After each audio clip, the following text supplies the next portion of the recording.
Hello guys, ഇന്ന് ഞാനുള്ളത് ട്രിവാൻഡ്രം ഡിസ്ട്രിക്റ്റിലെ പാപ്പനംകോട് എന്ന സ്ഥലത്തെ സ്റ്റുഡിയോയിലാണ്. ഒരു ജീൻസിനൊരു ടോപ്പ് തപ്പി നടന്നതാണ് ഗൈസ്. ലുലു ഫുള്ള് തപ്പിയിട്ട് കിട്ടാതെ ഞാൻ ഇന്ന് വന്നിരിക്കുന്നത് പാപ്പനംകോട് സ്റ്റുഡിയോയിലാണ്. നമുക്ക് ഇവിടെ നിന്ന് കിട്ടുമോ എന്ന് നോക്കിയാലോ?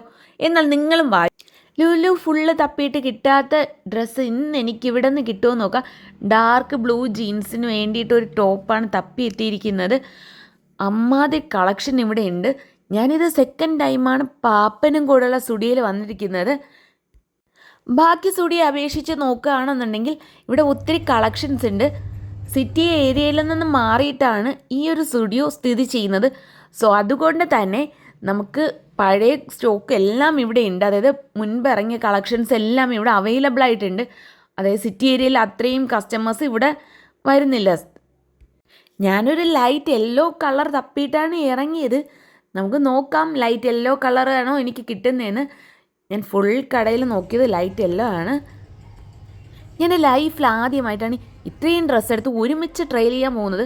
പക്ഷേ നിങ്ങൾ ആരും തെറ്റിദ്ധരിക്കേണ്ട, ഇത്രയും ഡ്രസ്സ് എടുക്കാനല്ല, എന്തായാലും വന്നതല്ലേ നിങ്ങളെയും കൂടെ ഒന്ന് കാണിക്കാമെന്ന് വെച്ചു.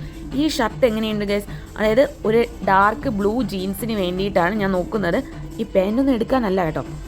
ഇതാണെന്നുണ്ടെങ്കിൽ എനിക്ക് ഓർമ്മ പഞ്ചാബി ഹൗസിലെ ഹരിശ്രീ അശോകിൻ്റെ അവസ്ഥയാണ്. ആ യെല്ലോ കുർത്തി ഇട്ടപ്പോൾ, കുർത്തിയല്ല അത് ഷർട്ടാണ്. ഈ ഷർട്ട് എനിക്ക് ഭയങ്കരമായിട്ട് ഇഷ്ടപ്പെട്ടു. പക്ഷെ വീട്ടിൽ അമ്മ ഏട്ടത്തിയും പറഞ്ഞു, നീ എന്തെടുത്താലും ജീൻസ് ആണല്ലോ വേണ്ട. അങ്ങനെ ഞാൻ ഫൈനലി യെല്ലോ തപ്പി നടന്ന് വൈറ്റുമായിട്ട് ഇറങ്ങിയിട്ടുണ്ട്. കൂടെ ഒരു പിങ്ക് കളർ ടീഷർട്ടും എടുത്തു. അങ്ങനെ ഞാൻ സെക്യൂരിറ്റി ചേച്ചിയോടൊക്കെ ബൈ പറഞ്ഞു. ചേച്ചി ഞാൻ വലിയ യൂട്യൂബറാണെന്നൊക്കെ വിചാരിച്ചിട്ട് ചേച്ചി എൻ്റെ ചാനൽ സബ്സ്ക്രൈബ് കൂടെ ചെയ്തിട്ടുണ്ട് ഗൈസ്. അങ്ങനെ എനിക്ക് ഒരു സബ്സ്ക്രൈബ് കൂടെ കൂടി കിട്ടിയതിൻ്റെ സന്തോഷത്തിലായിരുന്നു ഞാൻ അവിടെ ആ പാപ്പനംകോട് സ്റ്റുഡിയോയിൽ നിന്ന് വീട്ടിലോട്ട് മടങ്ങിയത്. അപ്പോൾ നെക്സ്റ്റ് വീഡിയോ വരുന്നവരെ tata bye bye, see you. Okay.